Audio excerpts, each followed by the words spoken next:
Yeah, it's common and it's recognised after bariatric surgery, but it really depends on which bariatric surgery or procedure has been performed. There's lots of different options for bariatric surgery, and it's from medications through to gastric balloons, gastric bands, sleeve gastrectomy and gastric bypass.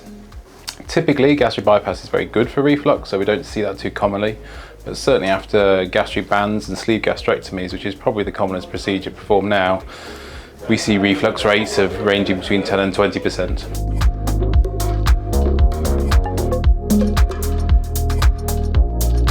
So it really depends, as I said, if it's based really on a gastric sleeve, a lot of the times as people's weight reduces, the reflux gets better. And we know that people that have reflux in the first place, some people's reflux does improve and they don't need anything. But around 20 to 30% of patients, the reflux gets worse.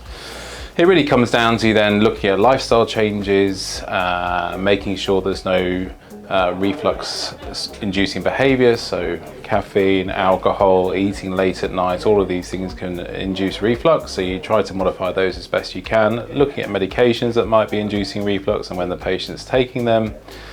And then simple remedies are generally over-the-counter things, so coating agents such as Gaviscon, or antacid tablets such as ranitidine or lansoprazole will be the first line of treatment.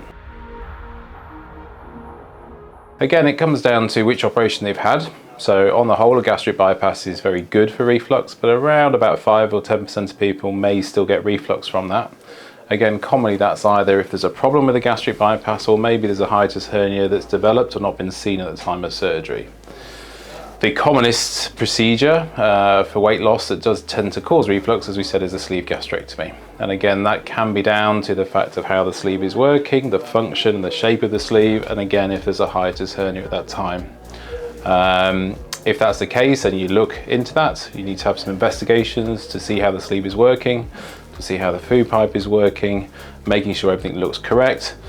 If there's a hiatus hernia, then things can be dealt with in a surgical way.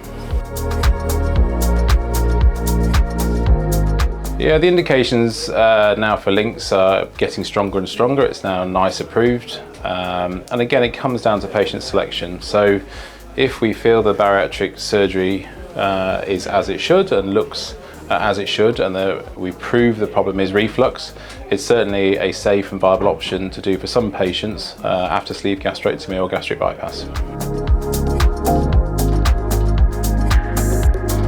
At present, there's limited data for LINX after bariatric surgery, but it's becoming more and more common.